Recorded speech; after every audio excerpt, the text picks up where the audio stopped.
નમો હરિહંતાણં નમો સિદ્ધાણં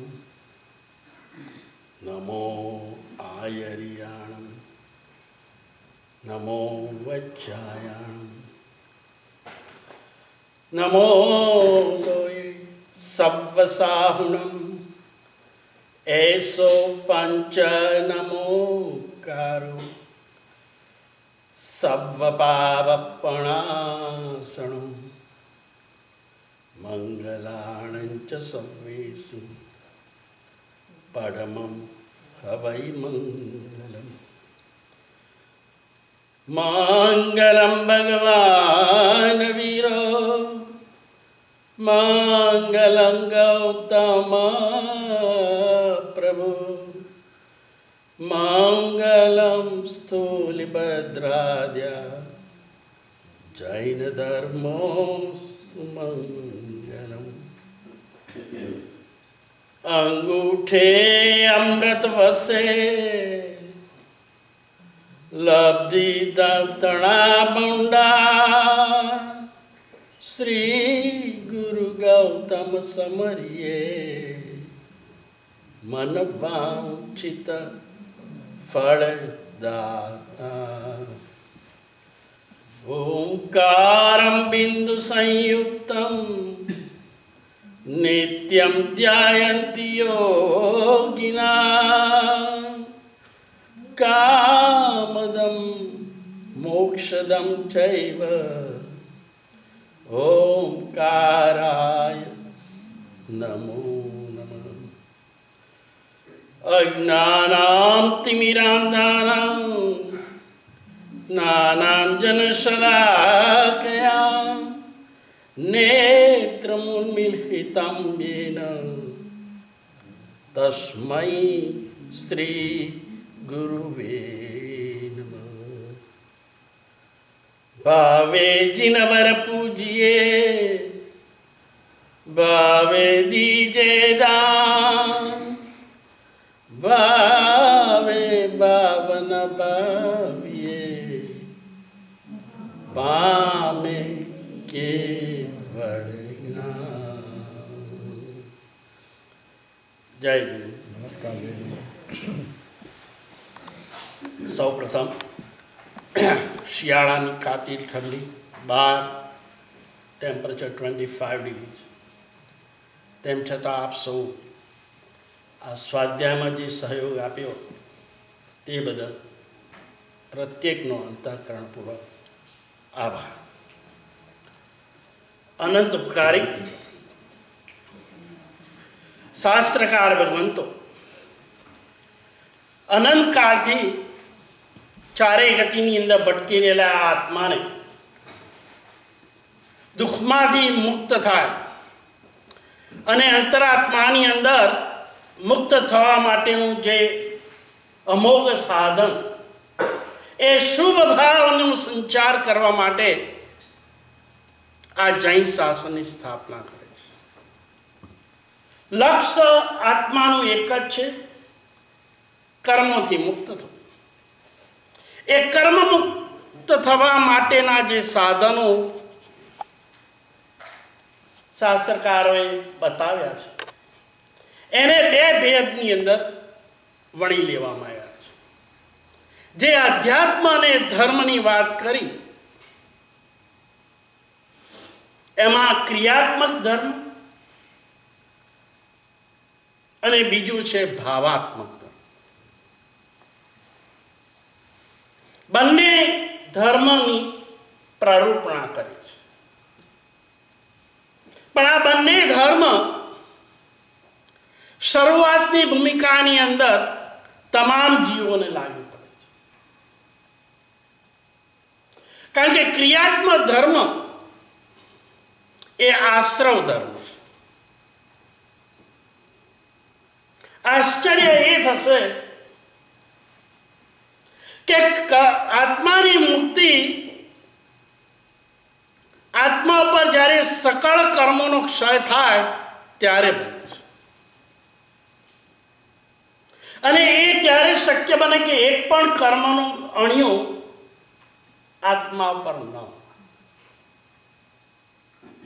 અને શાસ્ત્રની વ્યાખ્યા પ્રમાણે ગણીએ તો આત્માને કર્મથી મુક્ત કરવું હોય તો 2 કાર્ય કરવા પડે. વહાની અંદર ડૂબતા વાળને બચાવવું હોય તો નવું પાણી ના આવે એના માટેનો પ્રયત્ન કરવાનો છે પહેલા. અને બીજો પ્રયત્ન એ કરવાનો છે કે જે પાણી આવી ગયું છે એને ઉલેચીને બહાર ફેંકવાનું છે. હવે શાસ્ત્રની ભાષામાં જો વાત કરવી હોય આ જ વાત,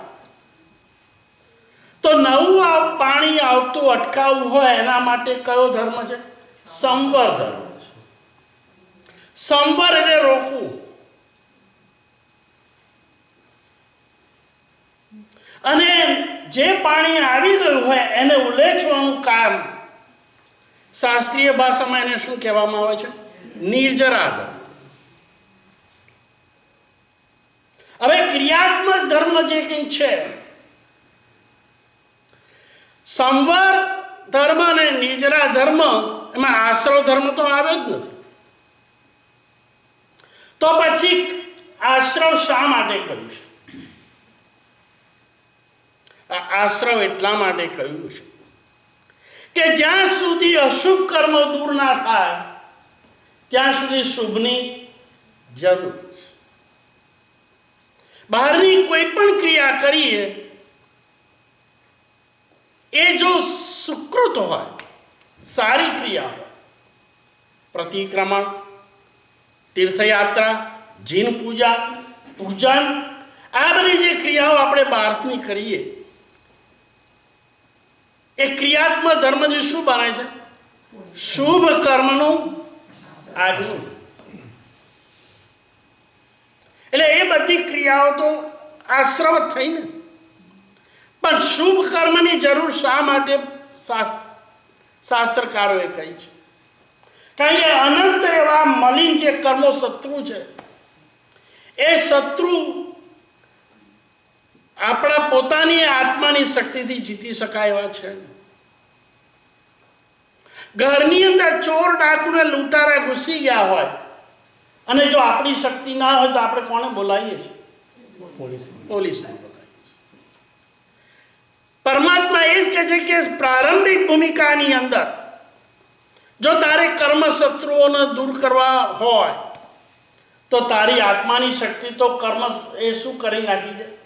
નિર્બળ બનાવી નાખી છે. માટે નિર્બળ શક્તિ જ્યાં સુધી તારી શક્તિ એ લેવલ ઉપર આવેની ભૂમિકા, જ્યાં સુધી તું સંવર ધર્મ અને નિર્જરા ધર્મ સુધી પહોંચે નહીં, જે 1 થી 4 ગુણ સ્થાન છે. સંવર ધર્મની શરૂઆત થાય છે દેશવૃત્તિથી.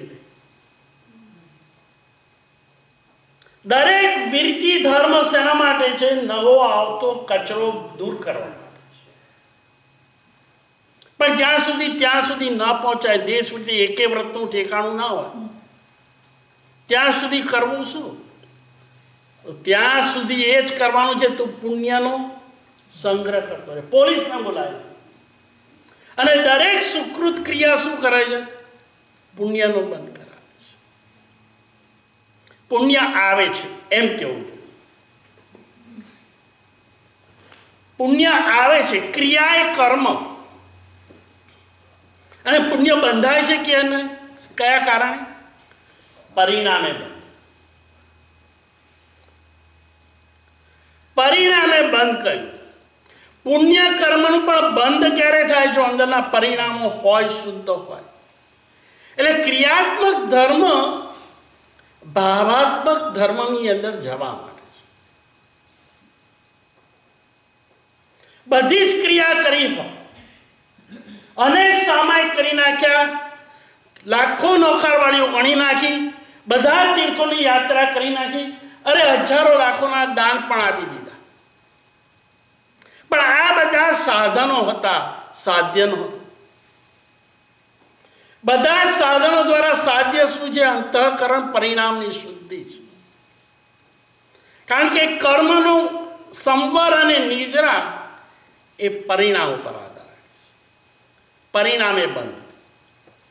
પેલા શુભ કર્મો અંદરના પરિણામો કેવા છે એના પર આધાર કરે. બધી જ ક્રિયાઓ એટલા માટે કરવાની છે કે અંદરના અધ્યવસાયની શુદ્ધિ થાય. આપણે અનંત કાળ ગયો, અનેક વખત સામાયિક કર્યા, નૌકારવાળી ગણી, જીન યાત્રાઓ કરી, તપશ્ચર્યાઓ કરી, પણ છતાંય હજી સંસાર તો જેવો હતો એવો ઇન્ટેક્ટ જ રહ્યો છે. કારણ કે આ બધું કર્યા પછી પણ પરિણામનું શુદ્ધિકરણ તો થયું. કયા પરિણામની શુદ્ધિ? કોઈ પણ વ્યાપારી વ્યાપાર કરે, પહેલા વર્ષે 2 લાખનો ખર્ચો કરે અને 2 લાખનો વપરો કરે છે. પહેલું વર્ષે ચાલશે, બીજું વર્ષ ગયું, 4 લાખનો ખર્ચો કર્યો, 4 લાખનો વપરો કર્યો. ત્રીજું વર્ષ થયું, 10 લાખનો ખર્ચો કર્યો, 10 લાખનો વપરો કર્યો. આ વ્યાપારી સફળ કહેવાય કે નિષ્ફળ કહેવાય? વકરો કરવા માટે ખર્ચો નથી કરવાનો, અંદરના પરિણામોની શુદ્ધિ કરવા માટે છે. શાસ્ત્ર કહે, એક જણાએ પ્રશ્ન કર્યો, 9 લાખ નૌકાર ગણીએ તો સદગતિ મળે અને કરોડ નૌકાર ગણીએ તો મોક્ષ મળે ને? હા, મળે ખરું, વાત તો તદ્દન સાચી છે. પણ પહેલા નૌકારે આત્માની અંદર જેટલી મલિનતા હતી, બીજા નૌકારે એનાથી ઓછી. એમ કરતા 1000નો નૌકાર આવે એટલે પહેલા નૌકારે જેટલી અશુદ્ધિ હતી, મલિનતા, 1000 નૌકારે એનાથી ઘણી બધી ઓછી થવી જોઈએ. એમ ઓછી કરતા કરતા કરતા કરતા કરતા કરતા જો 9 લાખ ગણી નાખે તો મોક્ષ. પણ અંદરની મલિનતા પહેલા નૌકાર જેટલી હતી એવી જ રહેતો. અંદરના પરિણામ એ અહીંયા મહત્વનું છે. નફો છે. કોઈ પણ ક્રિયા કરીએ પણ જો પરિણામની શુદ્ધિ ના હોય, કયા પરિણામ? આત્માના મૂળ સ્વભાવ પર લઈ જાય એવા પરિણામ. અને મૂળ સ્વભાવ પર લઈ જવાના પરિણામની અંદર બહુ યાદ ના રહે તો 2 જ વસ્તુ છે. દોષ છે રાગ અને બીજો છે દ્વેષ. બધા દોષોનું ઉદ્ભવ સ્થાન જો કોઈ હોય તો એક રાગ છે અને બીજો દ્વેષ. એટલે કરવાનું શું છે? આત્માને મુક્તિ કરવા માટે રાગથી વિરુદ્ધ શું? વિતરાગ અને વિતદ્વેષ, બસ. પણ એની પાછળ ઘણા બધા ગુણોનો આવિર્ભાવ થયો. એમાં પ્રાથમિક કક્ષાના ગુણોની અંદર આપણે 4 ગુણોની વાત. પ્રાથમિક કક્ષાની અંદર એ 4 ગુણો હોય તો જ બાકીના ગુણો આવે. અને એ જો 4 ગુણ ના હોય તો એકે ગુણ ના આવે. અને એ ગુણ પહેલો હતો સરળતા, બીજું હતું દયા, ત્રીજો કયો હતો? ઔચિત્યનું પાન, અને ચોથો હતો સદાચાર. આ 4 ગુણો ઉપર મુક્તિપુરીનું આખું ઇમારત ઊભી થાય છે. અને આ 4 ગુણો જો નથી તો ભવ સંસાર ચાલ્યા જ કરે છે. રામાયણના પાત્રમાં આપણે 2 મુખ્ય પાત્રો જોઈ લીધા. ધનદત્ત સદાચાર ને સરળતા, ઔચિત્યનું સેવન. આ ગુણોથી એને 9મા ભાવે શું મળશે? રામચંદ્રજીનો મોક્ષ થઈ ગયો. 9મો ભાવ છે આ. 8મો ભાવ 5મા બ્રહ્મદેવ લોકની અંદર. અને જે ભાવથી આ 4 ગુણો આવે ને, જે ભાવથી, એ ભાવ પછી એમની એકે દુર્ગતિનો ભાવ નથી. એકે દુર્ગતિ. આ 4 ગુણો આવ્યાથી દુર્ગતિના દ્વાર બંધ કરી. દુર્ગતિના દ્વાર બંધ. 9 ભાવ થયા 9મા ભાવે મુક્તિ થઈ, પણ 8 ભાવમાંથી એકે ભાવ દુર્ગતિનો. આટલી મોટી ઇમારત એમને ઊભી કરી કયા ગુણના બળ ઉપર? હજી કોઈ સામાયિક પ્રતિક્રમણ ને જીન પૂજા નથી થઈ. નવકાર પણ શું છે ખબર નથી. માત્ર આટલું જ સરળતા, સદાચાર, દયા અને ઔચિત્યનું છે. અને એની વિરુદ્ધ ગણીએ, વિપરીત ગણીએ તો શ્રીકાંત શેઠ એ શું કર્યું? દુરાચાર. શ્રેષ્ઠી ગુણવતી ઉપર એની કુદ્રષ્ટિ, અને ગમે તે સંજોગોમાં ગમે તે રીતે ગુણવતીને પ્રાપ્ત કરવી, ન મળે તો છેવટે પેલાને મારીને પણ કરવી. આ દુરાચાર, અનુચિત સેવન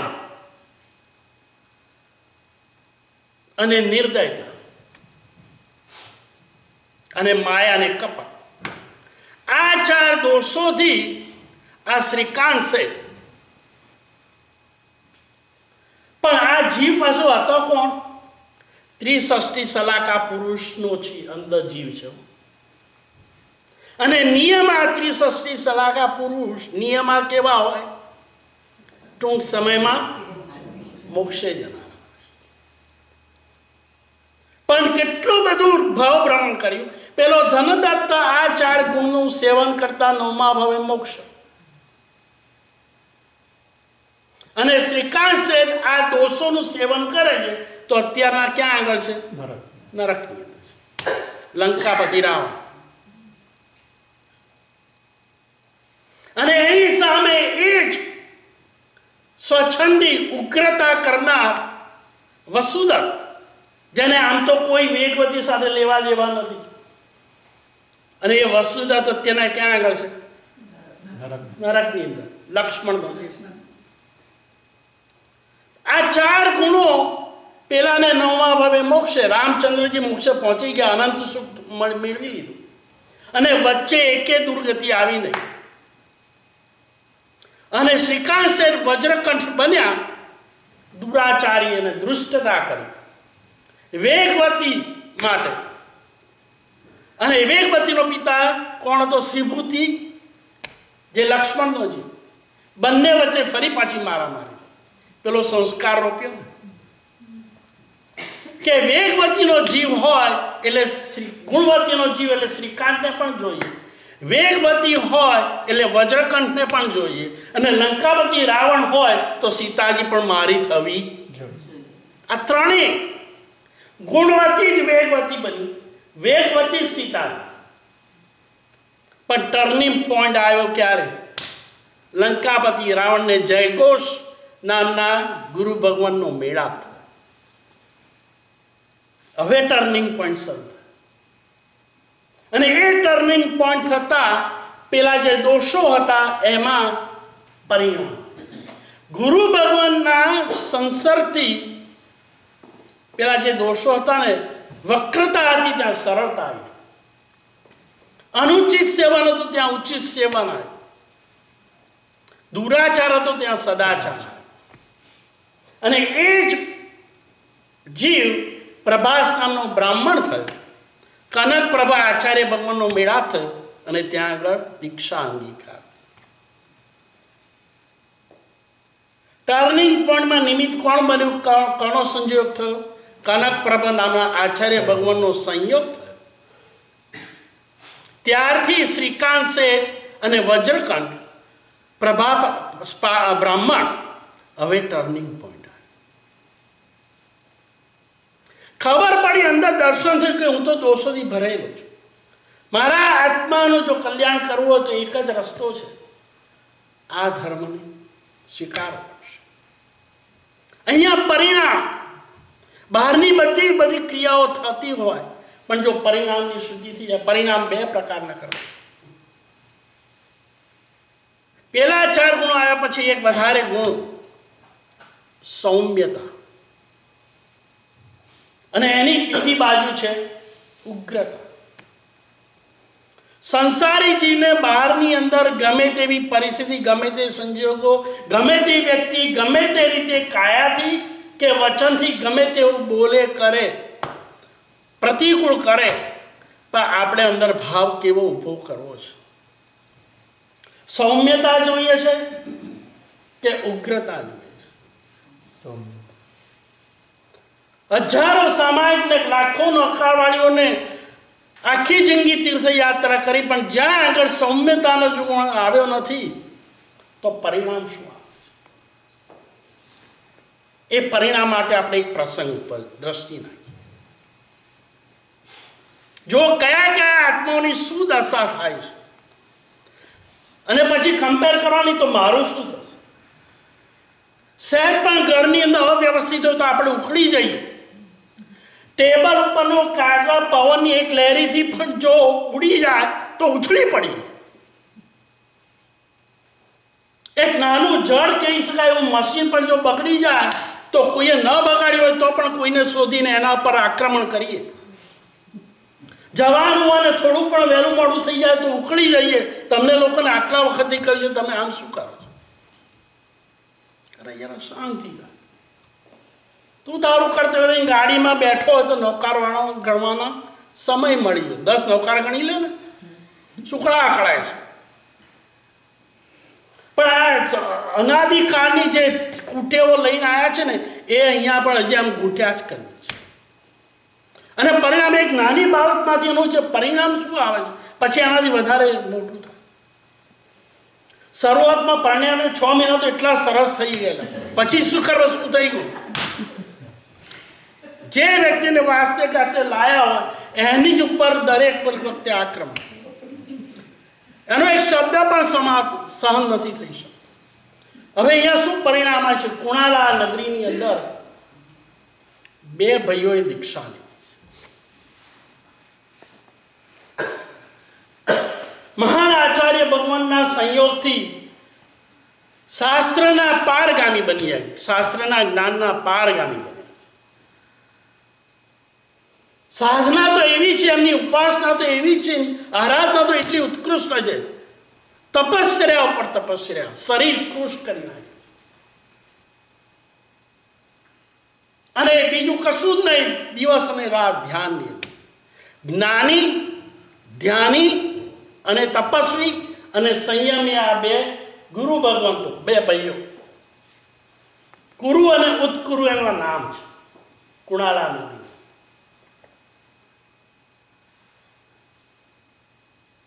વિહાર કરતા કરતા કુણાલામાં આવ્યા છે.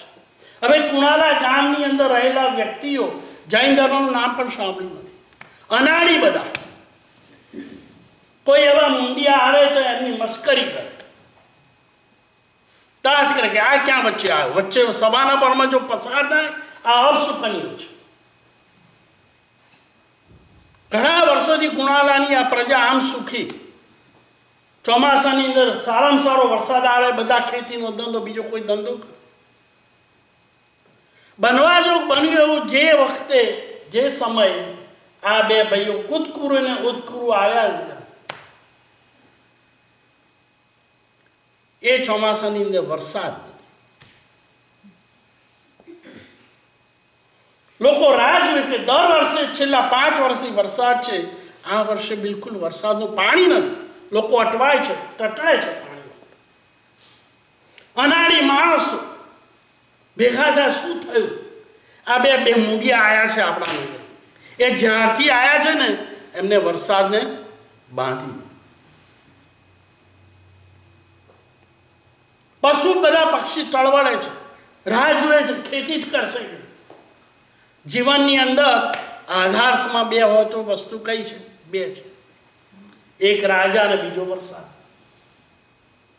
મૈણા સુંદરીની બેન સુરસુંદરી આ જવાબ આપેલો પ્રજાપાલ રાજાને કે લોકો સુખી કેમ છે? સુખી એટલે 2 કરનાર 2 તત્વો છે. એક છે વરસાદ અને બીજો છે રાજા.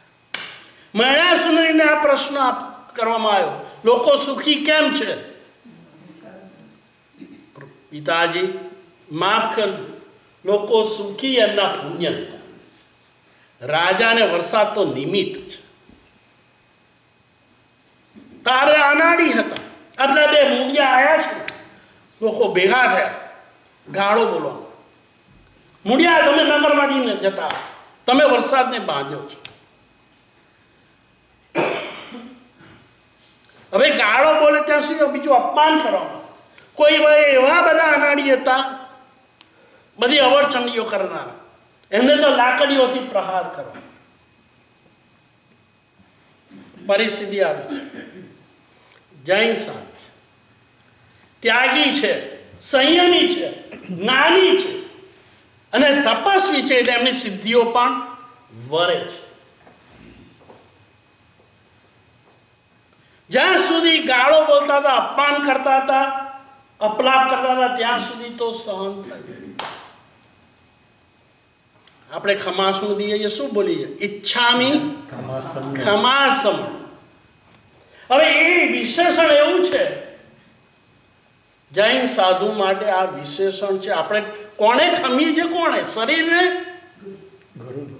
ખમાસમ. એનો અર્થ શું છે? આમ ખમા સુધી એટલે આમ સાક્ષાત હાજર થઈ જવાય છે. ભલે ત્યાં સાધુ ભગવાન, ઓ સાધુ ભગવાન, વિષમ પરિસ્થિતિની અંદર પણ તમે કેવા ઉપસર્ગો અને પરિસરો સહન કરો છો. અને હું સહેજ પણ હીટ અને સહેજ પણ ઠંડી નથી સહન કરતો. ખરેખર ધન્ય છે તમારી ત્યાગ, ધન્ય છે તમારી સહનશીલતા, ધન્ય છે તમારા સંયમને. હું કેવો પાપી અધમ કે એમાંનો એક ટકો પણ સંયમ નથી રાખી શકતો. સહેજ પણ ઘરમાં આગુ પાછું થાય એટલે મારો આ મગજનું બોલર ફાટે. ખમાસુર, જ્યારે કોઈ પણ ક્રિયા કરીએ છીએ ત્યારે એ ક્રિયા પાછળનો અર્થ અને મર્મ અને રહસ્ય શું છે, એ જો ભાવ હૃદયની અંદર આવે નહીં, એ પિક્ચર ના આવે ને કે સાધુ ભગવાન આટલું સહન કરે છે અને મારાથી આટલું સહન કરતા થતું. આખી જિંદગી 5-6 વાગ્યા પછી પાણીનો પણ ત્યાગ, અને મારાથી 12 વાગે પણ પાણીથી રહેવાતું નથી. આવો ભેદ, આવું ભાવ ખમાસના વખતે ઊભો કરવાનો છે, કમ્પેરિઝન કરવાની છે. પ્રભુના જમા આંગળે પ્રભુની પૂજા કરતા કરતા વિચારવાનું કે હે પાર્ષદ ભગવાન, મેઘમાળી તમારા પર તૂટ્યો, નાસિકા સુધી પાણી આવ્યું અને છતાંય તમે સ્થિર રહ્યા. એ જીવ પ્રત્યે લેશ માત્ર પણ દ્વેષ. અને પેલો ધરણીન્દ્ર ભક્તિ કરવા આવ્યો છતાં એની પ્રત્યે બિલકુલ રાગ નહીં કે આ મારો ભક્ત છે અને આ મારો દુશ્મન છે. એવું પૂજા કરતા આપણે કોણ કે હવે આજથી મારે નક્કી કરવું છે પ્રભુ તું આટલું બધું સહન કરે અને છતાં અંદરના પરિણામો જો સૌમ્ય રહે તો મારે એના કરતા 100માં ભાગની પણ જો પરિસ્થિતિ પ્રતિકૂળ હોય તો હું કેમ ઉછળી જાઉં છું. હવે આજથી નક્કી કરવું છે કે હવે મારે બધી કોઈ પણ પરિસ્થિતિ પ્રતિકૂળ હોય, કોઈ પણ વ્યક્તિ ગમે ત્યાં, મારે શાંતિથી બેસે. આવું જો પરિણામ ના આવે તો પછી ક્રિયા કરવાનો તાત્પર્ય શું હતું? એમ કરતા કરતા ધીમે ધીમે રાગ ઓછો થાય અને 70 કુડાકોડીમાંથી એક કુડાકોડીમાં સાગરો, એક કુડાકોડી કરતા પણ જો ઓછું થાય ત્યારે પેલું સમ્યક દર્શન અંદર આવે. ત્યાં સુધી સમ્યક દર્શન આવે જ કેવી રીતે? કટાશના તો ઘણા પાથરાનો ઉઠ્યા પણ હવે તો પરિણામ આવ્યું જ નથી. હીર્યાભાઈ ચાલતી હોય એમ વિચારું હું ઘેરથી આવ્યો, કેટલા જીવોની મેં હિંસા કરી નાખી. અરે રે, જીવોનું શું થતું?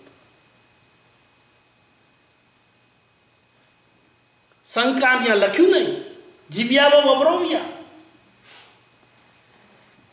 આ ક્યાં આગળ હું રહીને બેઠો છું? શ્રાવક એવી જગ્યાએ રહેવું જોઈએ કે એના આંગણા શું હોય? જિનાલય હોય અને ઉપાસ હોય. એટલે રસ્તે ચાલતા જૈણામ કરતા કરતા જવાનું, આ શાસ્ત્રીય વિધાન, આ પરિણામ છે. એવા સામે નહીં રહેવાનું જ્યાં બે ના હોય નજીક. અગ્નિકાંડ વાવકાયના જીવોની હત્યા કરી ત્યારે આપણે ઘેરથી અહીંયા આવ્યા,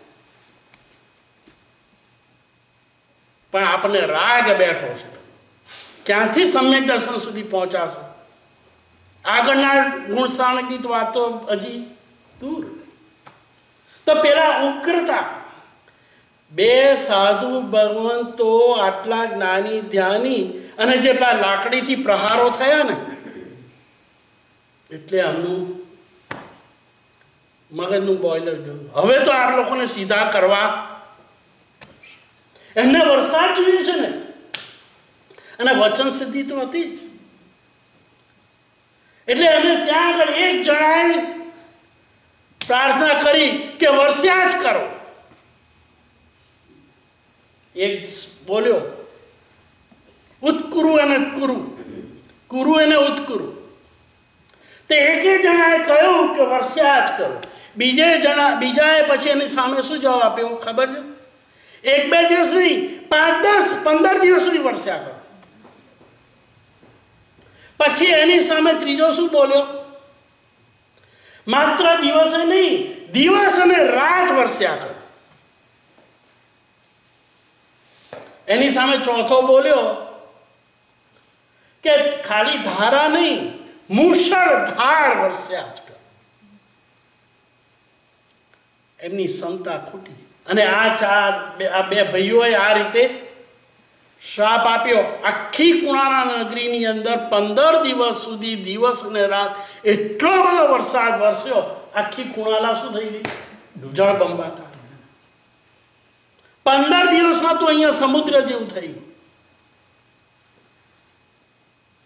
બસ લોકોનો આ પ્રહાર ન સહન કરી શકે, અપમાન ન સહન કરી શકે.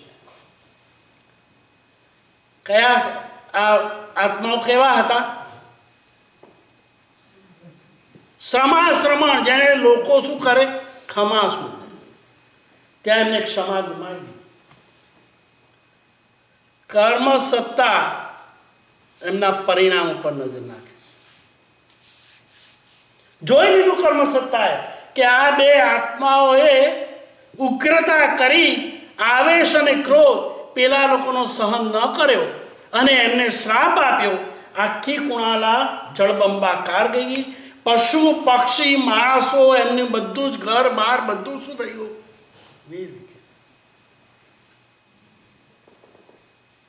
આખી જિંદગી સુધી સંયમ, ત્યાગ, જ્ઞાન, તપસ્યા કરી અને કર્મસત્તાનો આ એક સિદ્ધાંત છે.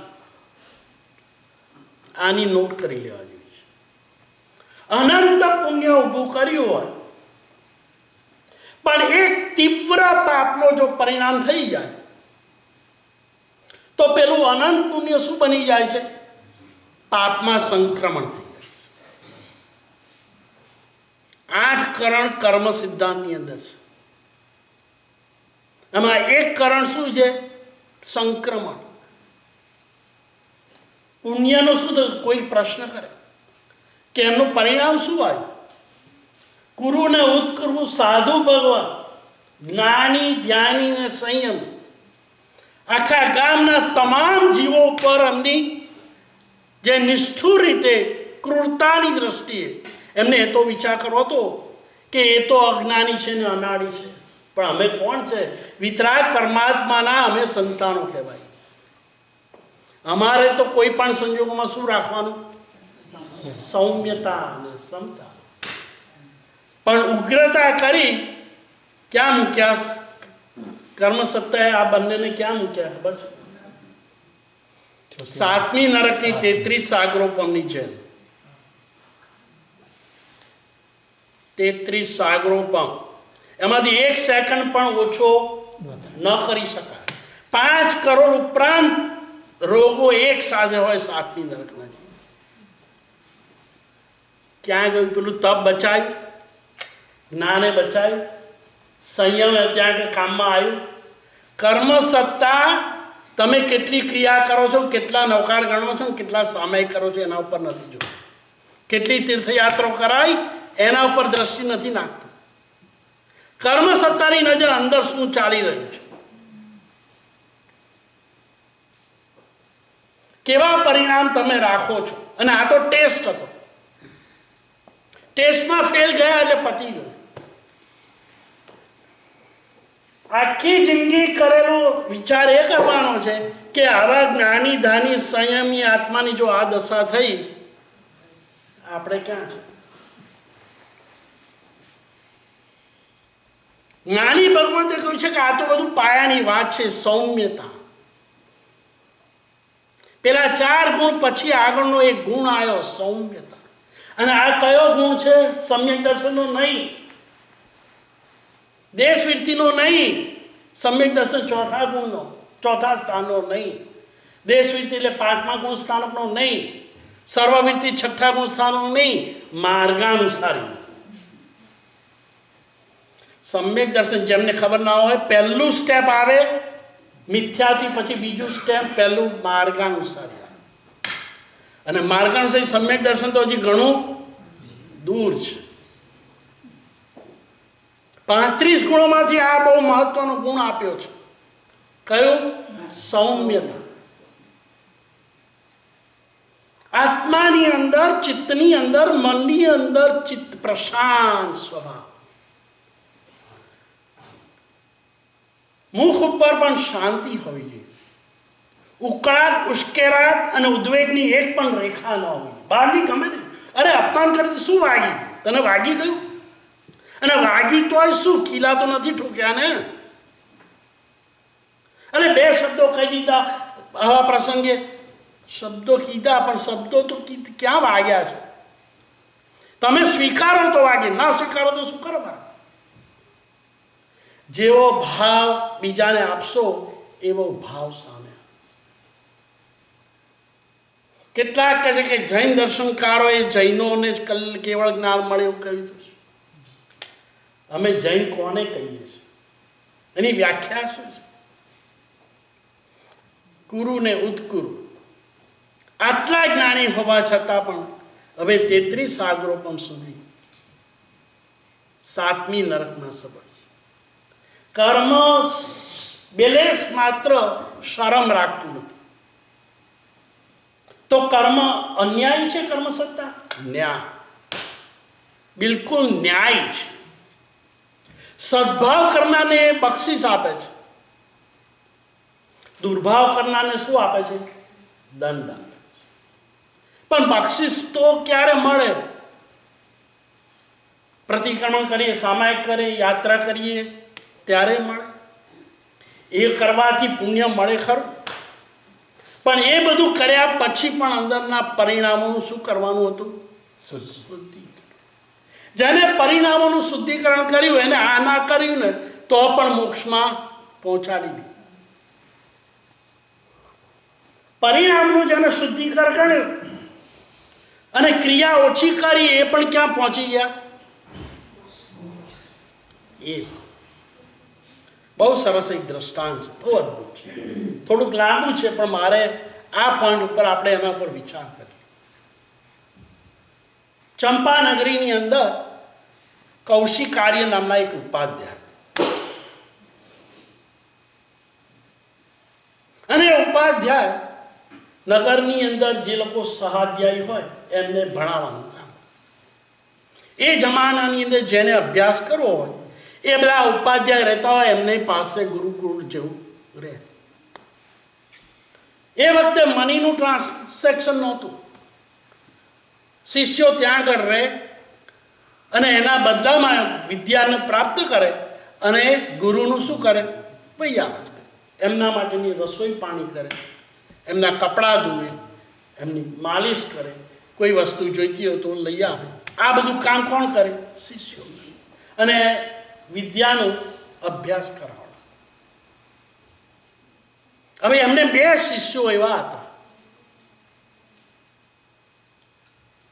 જેને એકનું નામ હતું અંગર્ષ.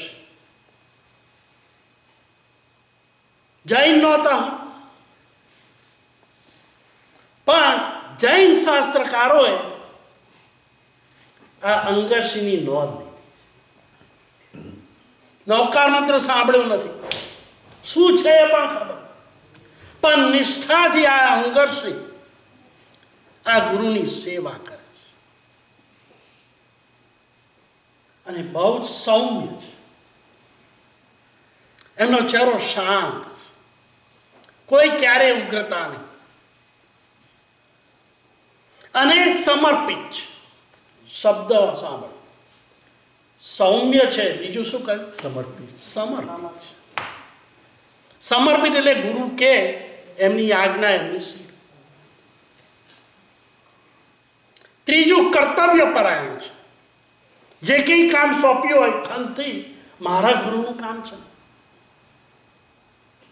કોનું છે? ગુરુનું છે ને. એટલે અંદરનું જે બહુમાન ગુરુ પ્રત્યે એ એને કર્તવ્ય પરાયણ. અને ચોથું એકદમ વિનીત છે. ગુરુ જે કંઈ કહે તહતથી. આ બે શબ્દો બહુ અગત્યના છે. આપણે તો જે કંઈ કહે ને ઘરમાં તહતથી, ત્યાં જવાનું છે તહતથી, આ લાવવાનું છે તહતથી, બગડી ગયું છે લઈ આવો તહતથી, આને ફોન કરવાનો છે તહતથી. આપણે ઊંધું જ કરીએ અને એટલે છે ને વલવડ ચાલે છે. બધા પ્રોબ્લેમ શરૂ થતા હોય એનું કારણ જ આ છે કે આપણો અહમ વચ્ચે એટલો બધો આવે છે, જે કંઈ ક્યાંથી ઊંધું છે. એના કરતા જો આ રીતે જ કરતા થઈ જઈએ, સ્વર્ગ ઉપરથી નીચે આવે. પણ બધા પ્રોબ્લેમ, કારણ કે ઘરમાં તો બીજા 2 કે 3 જણ હોય છે, અહીંયા ક્યાં બીજું કોઈ હોય છે. એમાં તમે જોબ ઉપર પણ આ શબ્દ વાપરતા શીખી જાઓ. કોઈ બોસ, કોઈ અધ્યક્ષ, એ ભલે ખોટું કે તો આપણે તું કે હાચું. તમે બીજા વિરુદ્ધ પક્ષમાં બેસો ત્યાંથી જ છે ને ક્લેશ શરૂ થાય. પણ આપણે એક જ પક્ષમાં હોય તો સામાન્ય રીતે પોતાના પક્ષના માણસને કોઈ છે ને હેરાન નથી કરતું. જો શત્રુ 2 કન્ટ્રી લડતા હોય તો એક કન્ટ્રીનું આર્મી સામાન્ય રીતે એ જ આર્મીની અંદર રહેલા સોલ્જરને મારે ખરું ના. અરે કદાચ એવી પરિસ્થિતિ હોય તો મદદ પણ કરે કે ના કરે. તો શા માટે આપણે એક જ પક્ષે ના હોય? હું કરા 2 પક્ષ ઊભા જ કરવા? આ બહુ જ સામાન્ય છે પણ મોસ્ટ ડિફિકલ્ટ. કોઈ પણ જગ્યાએ તમે કોઈ પણ વ્યક્તિ પછી ઉપાશ્રમમાં હોય, દેરાસરમાં હોય, પાર્ટીમાં હોય, પિકનિકમાં હોય, થિયેટરમાં હોય કે ગમે ત્યાં હોય, જે વ્યક્તિ જે કંઈ કરે અને જે કંઈ બોલે આપણે યસ યુ આર રાઈટ. શું કરા? વિરોધાભાસ ઊભો જ કર. કારણ કે 5 કે 10 મિનિટ મળવાનું. હવે એ 5-10 મિનિટમાં યસ કહીએ જો પેલો ખુશ થતો હોય તો આપણને વાંધો શું છે? આપણું બેંક બેલેન્સ એમાં ક્યાં ફેરફાર થાય છે? પણ જ્યાં વિરોધાભાસ થયો ત્યાં આપણે બીજા પક્ષમાં આવીએ અને બીજો પક્ષ ઊભો કર્યો એટલે હવે 2 પક્ષ વચ્ચે શું થવાનું? કર્મ સત્તા એ જોઈએ. ભલે એને શબ્દથી ના બોલ્યા, ભલે કશું મારામારી ના કરી, પણ મનમાં વિચાર પણ કોઈના પ્રત્યે તમે વિપરીત કર્યો ને એટલે કર્મ સત્તાએ લૂંટ લઈ. કારણ કે એ વિપરીત ક્યાંથી ઊભું થયું? કારણ કે અંશે પણ ખૂણામાં ક્યાં આગળ શું છે? દ્વેષ છે. તો જ બને. આ અંગર્ષી એકદમ પ્રશાંત. એની સામે એમનો બીજો જે શિષ્ય હતો રુદ્રક, ભીષણ હતો, અવિનય હતો, ધાર્યું કરે એવો સ્વચ્છંદી. શિષ્ય ગુરુ કંઈક કહે છે એ જુદું જ કે, તદ્દન વિપરીત પરિસ્થિતિ. પણ વ્યવહારની અંદર એને ભણવું હતું એટલે એમની સાથે રહ્યા વગર છૂટછૂટ કર્યું. એક વખત આ ગુરુએ ઈંધણ જંગલમાં લાકડા લેવા માટે જવા. એટલે અંગર્ષી તો જીયા આજ્ઞા પ્રમાણે લાકડા લેવા. સવારે ઉઠ્યો તરત જ ગુરુએ કહ્યું છે લાકડા લેવા ગયો જંગલની અંદર. બધા ભેગા કર્યા, કાપીને લઈને આવે છે. અને પેલો રુદ્રક કે જવાશે, ઉતાવળ શું છે? એટલે થોડા આટા ફેર્યા, બધું કર્યા કરે. બપોરનો સમય થયો એટલે નીકળ્યો હોય. વચ્ચે કેટલાક મિત્રો પાસે જુગાર રમતા હતા એટલે ત્યાં ઊભો રહે. આમ કરતા કરતા બધો સમય પસાર થયો. સાંજે 4 વાગી ગયા. પેલો લાકડા લઈને આવતો. હવે પેલો એટલો કર્તવ્ય પરાયણ હતો, સૌમ્ય હતો, આજ્ઞાને સ્વીકાર હતો, એટલે વારંવાર ગુરુ શું કરે? એની પ્રશંસા કરે.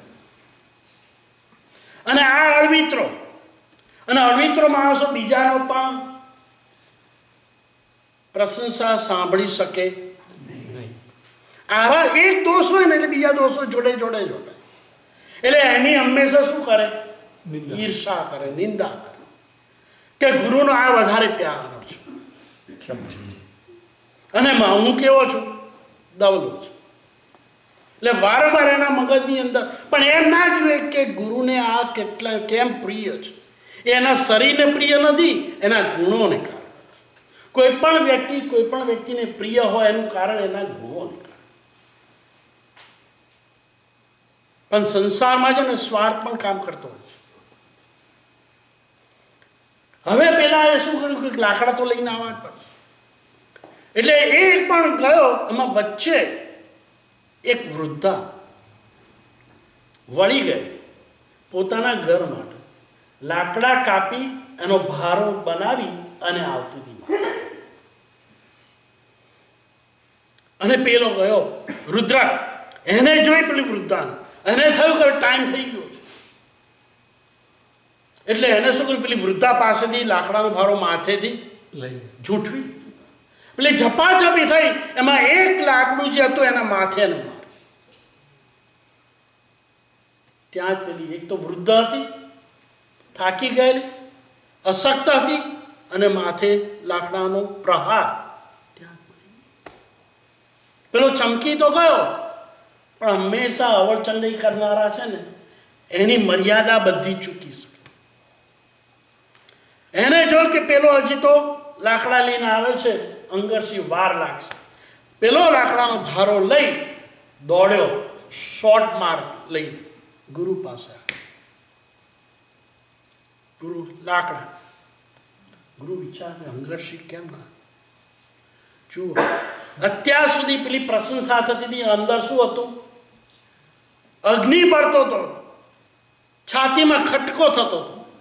હવે એને એવો પેંતરો રચ્યો કે અત્યાર સુધી જે આ ગુરુનો પ્યારો છે ને, હવે વાત કહી દઉં, સાચી વાત, કે ગુરુ વાત જ જવા. કે અંગરસિંહ આવ્યો કેમ? વાત જ જવા. શું? અરે રસ્તામાં એક વૃદ્ધા હતી, એને મારી નાખી અને હવે લાકડાનો ભારો લઈને આવે. જો હું શું કહ્યું? ઊંધું. અંગરસિંહ તો આવ્યો અને ગુરુએ હું જ્યારે જોયું ને કે કાળનું અધમ પાપી તે હવું કાર્ય કર્યું, તારું મોં ના જોવા દો, નીકળી જાય અહીંથી બહાર, એમ કરી ધૂટકારી અને અંગરસિંહને શું કર્યું? કાઢી મૂકી. પરિસ્થિતિ જો અહીં આગળ અંગરસિંહ શું વિચાર કરે અને આપણે આપણી જાતને મૂકીએ, આપણે શું વિચાર કરીએ? અંગરસિંહ આ વિચાર કરી, અરે ગુરુના આટલો માનસિક પરિતાપ મેં આપ્યો, એમને કેટલી ચિંતા અને દુઃખ થયું. ખરેખર હું પાપીને અધમ છું કે ગુરુના આવા પરિતાપની અંદર, માનસિક પરિતાપની અંદર, દુઃખની અંદર આટલી વ્યગ્રતામાં હું કારણ બન્યો છું. ધિક્કાર છે કે એમનો આટલો શિષ્ય આટલા વર્ષોથી મને જ્ઞાન આપ્યું, વિદ્યા આપી, મારું હિત કર્યું, મારું કલ્યાણ ઈચ્છનાર એ ગુરુને મેં આવા માણસ કેટલા વ્યગ્ર બનાવ્યા, કેટલા બેચેન બન્યા, એમના આત્માને કેટલું દુઃખ થતું હશે. અરે ધિક્કાર છે. એમ કરતા કરતા એને પોતાને પશ્ચાતાપ થયો અને જેમ જેમ પશ્ચાતાપ થાય છે ને એમ ગુરુ પ્રત્યે કરેલા અપરાધ બદલ એને પોતાની જાતને એટલો બધો હીન અને નીચ અને અધમ માનવા. એમાં કયા પાપો કર્યા હશે? કે મારા એક ગુરુને આ રીતે મેં દુઃખ આપ્યું અને આમ પોતે કરેલું છે કોઈ અપરાધ? શાસ્ત્રકારો સૌમ્યતા કોને કહેવાય એની આ વ્યાખ્યા કરે છે. અપરાધ હોય ત્યારે તો ક્ષમતા રાખવાની, અપરાધ ન કર્યો હોય ત્યારે તો ક્ષમતા રાખવાની, પણ કર્યો હોય ત્યારે પણ શું કરવાનું હશે? પરિસ્થિતિ એવી છે. એના મગજની અંદર આવો ખોટો મારા પ્રત્યે વિચાર આવ્યો, એમાંય મારો દોષ છે. કારણ કે મારું કર્મ જો આડું ન હોત તો કોઈ મારા પ્રત્યે વિપરીત વિચાર કરે નહીં. કોઈને આપણા પ્રત્યે અસત્ય કે બીજો કોઈ વિપરીત વિચાર આવે કે અનુમાન બંધાય, એમાં પણ દોષ કોનો છે? એનો નથી, આપણા જ કર્મ. અને એ રીતે અંગરસિંહ ત્યાં આગળ બાજુમાં બહુ દૂર પણ નથી, બહુ નજીક પણ નથી, એવે સ્થાને જઈ વૃક્ષની છામાં બેસી પોતે ગુરુને આ રીતે જે પરિતાપ આપ્યો અને એમાં પોતે જે રીતે નિમિત્ત બન્યો એનો પશ્ચાતાપ કરતા કરતા કરતા પોતાના આત્માને એટલો બધો પ્રતિક્રમણ ત્યાં કરે છે, પ્રાયશ્ચિત કરે છે કે હું એના કરતા ગુરુનો થી દૂર ચાલે. અને એ પશ્ચાતાપની અંદર એને શપક્ષણી બંધાય અને ત્યાં આગળ ઘાતી ચતુષ્ટયનો ક્ષય થાય છે અને કેવળ જ્ઞાન પ્રાપ્ત. સૌમ્યતા. હવે તમે કહો અહીંયા કઈ નવકારવાળી ગણવી? નવકારવાળી ગણવી જોઈએ, સામાયિક કરવું જોઈએ. પ્રતિક્રમણ શ્રેષ્ઠ અમૃત ક્રિયા છે, એના વગર અત્યારના આપણે ચાલે એવું જ નથી. વારંવાર કરવું જોઈએ, વધારે કરવું જોઈએ, પણ એ કરતા કરતા અંદરના પરિણામો શું કેવા હોવા જોઈએ?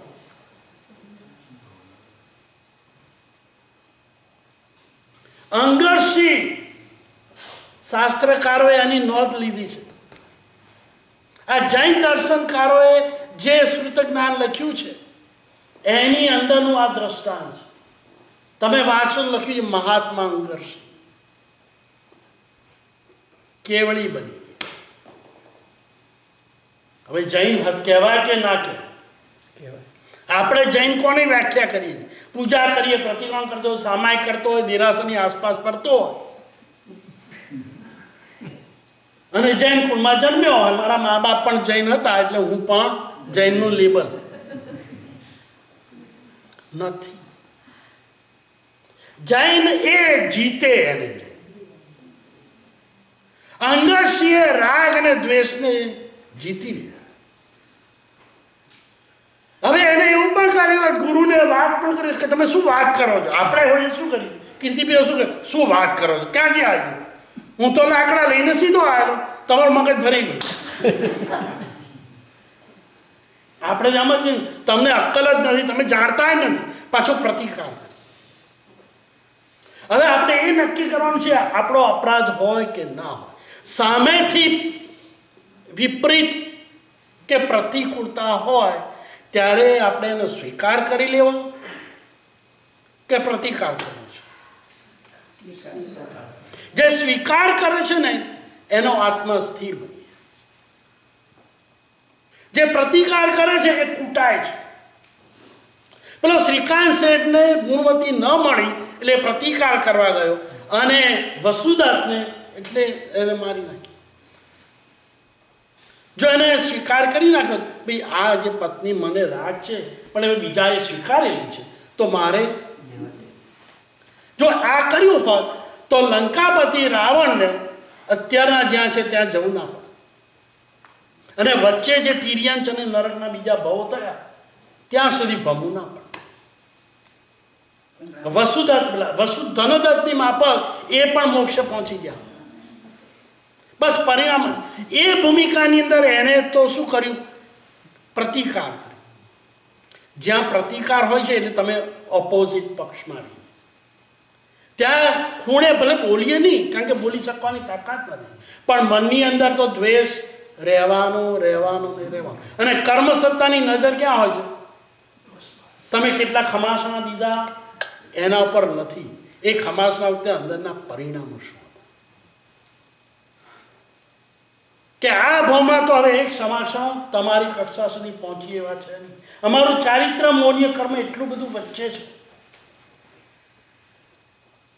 કે અરે લેવા તો નહીં, જે સાધુ ભગવાન હોય એના પાત્રાની અંદર આપવા માટે પણ અત્યારના સંયોગો છે ભાઈ. સંયોગો એવી જગ્યાએ આવીને બેઠા છે કે આપણે અન્ન ખાઈએ છીએ એ બધું વાસી ખાઈએ છીએ. જ્યાં સુધી સાધુ ભગવાનના પાત્રમાં કેટલા કેટલા વાત્સલ્ય, કેટલો પ્રેમ, આટલી બધી સાધના છતાં આપણે જઈએ, આપણને શું આપે? ધર્મનો લાભ. આપણે ટેવાઈ ગયા છે આમ ધર્મ લાભ ધર્મ લાભ ધર્મ લાભ બોલે છે, પણ શું આપે છે ખબર છે? આખો ધર્મ રત્નત્રય ને તત્વત્રયનું દાન આપી દે. કોઈ પણ સાધુ ભગવાન પાસે જાઓ શું આપી દે? આપણા ભાવ ભ્રમણને સંકુચિત કરવા માટેની એક શ્રેષ્ઠ પારસમણી આપી દે છે. આપણે એનું મૂલ્ય સમજ્યા નથી. સાધુ ભગવાન પામે કે ના પામે, પણ એ જે આપે ને એનાથી અનંત આત્માઓ પામી ગયા છે. શાસ્ત્રકારે નોંધ લીધી, ભગવાન મહાવીરના હાથે દીક્ષા લઈને જેટલા મોક્ષે ગયા એના કરતા એમના ગુરુના હાથે દીક્ષા લઈને મોક્ષે જનારાની સંખ્યા વધારે છે. ભગવાન મહાવીરને 14,000 સાધુ હતા, માત્ર ગૌતમ સ્વામીને જ 50,000 હતા. 50,000 તો એકલા ગૌતમ સ્વામી, બીજા બધા જે હતા ગણધર ભગવંતોના શિષ્યો એની તો ગણતરી છે જ નહીં. તમે વિચારો, સંભળાવનાર કરતા સાંભળનાર જો ચિત્તના પરિણામો સારા કરી દે તો પેલો સાંભળનાર પામી જાય. આવા તો અનેક દ્રષ્ટાંતો. અંગારમર્દ આચાર્યની વાત આવે છે. 500 શિષ્યો, એ 500 શિષ્યો પામી ગયા. ખંદકસુરીના 500 શિષ્યો અંતર્ગત કેવળી થઈ ગયા. જેવું ઘાણીમાં પીલાય ત્યાં બધા જ કર્મનો ક્ષય થઈને ક્યાં ગયા? મોક્ષે ગયા. અને સ્કંદકસુરી અટવાઈ ગયા, કારણ કે એમને છે ને પ્રતિકાર કર્યો પેલા પાલક મંત્રી. 499 કહ્યું તમે સ્વીકારી લો, ક્ષમતા રાખો, બિલકુલ બિલકુલ દ્વેષ ના કરતા હો પાલક મંત્રી. એ તો આપણા કર્મોને ઘાણીમાં પીલવા માટેની આપણને વ્યવસ્થા કરી આપી. એટલે તમે લેશ માત્ર વ્યગ્રતા ના કરતા, એટલે એમને સૌમ્યતા રાખી. પણ છેલ્લે સ્કંદકસુરીએ શું કર્યું? એમને પેલા 12 સાધુને માટે કોઈ પાલક, તું આ 12 સાધુને પછી ગાણીમાં પી, પહેલા મને પી, કારણ કે હું નહીં જોઈ શકું. અને એવું કરવા ગયા એટલે પેલાએ શું કર્યું? પછી 12 સાધુને પહેલા પીલા, પછી એમને પીલા. એ વખતે એમને શું થઈ ગયું? પાલક પ્રત્યે દ્વેષ થઈ ગયો. હવે પીલાવાનું તો હતું જ, પીલાવા માટેની જે વેદના છે તો એમને ભોગવી તો ખરી, ભોગવી કરી, છતાં એ ક્યાં ગયા? એમને જ્યારે પાલક પીલાવા માટે મૂક્યા ત્યારે એમને વિચાર આવ્યો કે આ પાલક તો અવરચંડાઈ કરે છે, પણ આ પ્રજા પણ કશું ધ્યાન નથી રાખતી અને એનો રાજા પણ અનાડી છે. એટલે હવે હું શું, એમને શું કર્યું? આ રાજાને અને આ પ્રજાને બધાને મારનારો બન્યો. અને પછી એ પીલાયા. છેલ્લે શું થઈ ગયું? એમને દ્વેષ થઈ ગયો. કર્મ સત્તાએ શું કર્યું? નાખ્યા દુર્ગતિ, કે તમારે પ્રજા કે રાજા સાથે તમારું શું લેવાય? એને શું કરવા શ્રાપ આપ્યો? એમને મારવાની ઈચ્છા શું કરા કરી? એમને તમારું શું બગાડ્યું છે? અને વાત તો સાચી જ છે ને. તો પેલા 499 ને ક્યાં મૂક્યા? મોક્ષમાં. અને સ્કંદકસુરી ક્યાં ગયા? દુર્ગતિ. પહેલા જ્યોતિષ આપણે અગ્નિકાના દેવ થયા, ભયંકર ધૂળની વર્ષા કરી આખા નગરમાં. એને કારણે શું થયું? પેલું દંડકારિણી છે ને, આ રામાયણમાં આ કથા આવે છે, એ જે દંડકારણ્ય એ અસ્થિકારણ્ય બન્યું. કારણ કે ધૂળનો એટલો બધો વરસાદ કર્યો, આખી નગરીના માણસો બધા દટાઈને મરી ગયા. એટલે ત્યાં આગળ શું થયું? હાડકાનો ઢગલો થઈ ગયો, અસ્થિકારણ્ય બન્યું. છેલ્લી ક્ષણની આ એક ભૂલ, પણ કર્મસત્તાએ એનો દંડ આપી દીધો. ભાવનું અહીંયા મૂલ્ય છે. ભાવથી કરેલી ક્રિયા એ જ કર્મસત્તાની ચોપડી ઉપર એની નોટ થાય. માટે કહ્યું ભાવે જીનવર પૂજી, ભાવે દીજે દાન. અને પછી શું? ભાવે ભાવના તો શું બને? પામીએ પૂજા તો કરી, પણ આપણે પણ પૂજા કરીએ અને પેલા નાગ કેતુએ પૂજા કરી, કેટલો ફરક પડી જાય. પૂજા કરતા કરતા નાગ કેતુને શું બન્યું? કેવળ જ્ઞાન. તો પછી જો પૂજા કરતા જ કેવળ જ્ઞાન મળી જતું હોય તો આપણે કેમ અહીં બેઠા છે? કેટલી બધી પૂજાઓ કર્યા. માટે શાસ્ત્રકારો કહે છે કોઈ પણ આપણે અનુષ્ઠાનો કરીએ, એ અનુષ્ઠાન એ બાહ્યનું સાધન છે. એ કરતા કરતા કરતા કરતા અંદરના પરિણામો, હજી મારા અંદરના કર્મમાં કેટલા છે, હજી હું રોષ, ક્રોધ, આવેશ, ઉગ્રતા, અવચંડઈ, અનાડીપણું, આ બધું મારું ક્યારે જશે? એ પ્રભુ, હું તો પાપીને હતો, તારે શરણે છે, સમર્પિત થઈ જવાનું છે. અંગરસિંહ પેલા ગુરુને સમર્પિત થઈ ગયા, કર્તવ્ય પરાયણ. એટલે પેલા જે 4 ગુણો કયા માર્ગ અનુસારીના? સરળતા, સદાચાર, દયા, ઔચિત્યનું સેવન. હવે બીજા 4 કયા કયા? સૌમ્યતા, કર્તવ્ય પરાયણ, નીતિ, ન્યાય, અને ચોથું આ કર્તવ્ય પરાયણ છે. અને કર્મસત્તા જે કંઈ પ્રહાર કરે, જે કંઈ રિવોર્ડ આપે એને સહન કરવી, સંતા. આ માર્ગાનુસારીના ગુણો છે. બસ આવા જ ગુણો આપણા જીવનની અંદર વણી જાય અને ધીમે ધીમે આ ગુણોમાંથી બીજા અનેક ગુણો, જે 35 ગુણો છે માર્ગાનુસારી, એ 35 ગુણો ધીમે ધીમે આવે તો સમ્યક દર્શન તો આપણું નેક્સ્ટ ડોર જ છે. Next door. ગ્રંથિનો ભેદ કરવાનો છે. કઈ ગ્રંથિ? રાગ અને દ્વેષ. આ ગાંઠ છે ને, એની નજીક જઈ પછી એને તોડવા, પહેલા નજીક આવવું પડશે. અને નજીક આવવા માટેનો આ રસ્તો કયો છે? માર્ગ અનુસારી. એ માર્ગાનુસારીના ગુણો આપણા જીવનમાં આવે અને એમ કરતા કરતા આપણે સમ્યક દર્શન જે બોધિબીજ છે એ પ્રાપ્ત કરી સકળ કર્મનો ક્ષય કરી શીઘ્ર મુક્તિ પૂરીને પામી, એવી જ અભ્યર્થના, વિતરાગની આજ્ઞા. મારાથી કંઈ પણ કહેવાયું હોય આપ સૌની હાજરીમાં મિચ્છામિ દુક્કડમ. ફરીથી આપ સૌએ જે સ્વાધ્યાયમાં એકાગ્રતાપૂર્વક અહીંયા સહયોગ આપ્યો તે બદલ ખૂબ ખૂબ આભાર. જય જય. સાતવાર ગુરુ ગૌતમને અનંત કે પછી આપણે શું કરવું છે? ના ના કે 7 વખત ગૌતમ સ્વામીનો અનંત લબ્ધિ હા બોલો બોલો, એમાં શું છે? અનંત લબ્ધિ નિધાનાય શ્રી ગૌતમ સ્વામીને નમઃ. અનંત લબ્ધિ નિધાનાય શ્રી ગૌતમ સ્વામીને નમઃ. અનંત લબ્ધિ નિધાનાય શ્રી ગૌતમ સ્વામીને નમઃ.